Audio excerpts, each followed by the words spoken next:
আসসালামু আলাইকুম। এটা হচ্ছে ইন্দোনেশিয়ান স্মার্ট নেপিয়ার। এটা প্রাথমিক অবস্থায় লাগানোর পরে আপনারা দেখেন কতগুলো কাটিং এসেছে প্রাথমিক অবস্থায়। ইনশাল্লাহ খুব ভালো ফলন হয়েছে।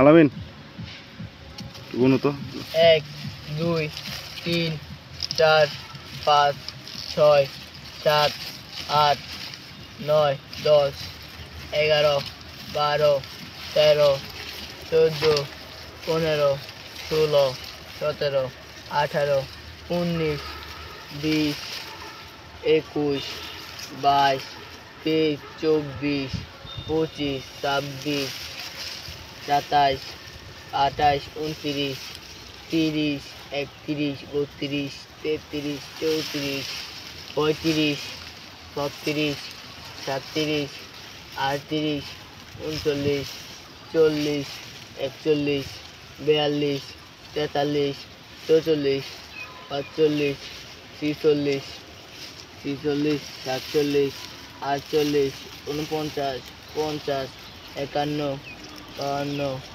53 54 55 56 57 58 59 60 61 62 63। আপনারা দেখতে পাচ্ছেন প্রাথমিক অবস্থায় লাগানোর পরে একটা থেকে 60 থেকে 65টা স্টিক বের হয়েছে। ইন্দোনেশিয়ান নেপিয়ার স্মার্ট নেপিয়ার খুব ভালো ফলন হয়। আপনারা চাইলে আমাদের কাছ থেকে ইন্দোনেশিয়ান স্মার্ট নেপিয়ারের কাটিং নিতে পারেন। ধন্যবাদ সবাইকে।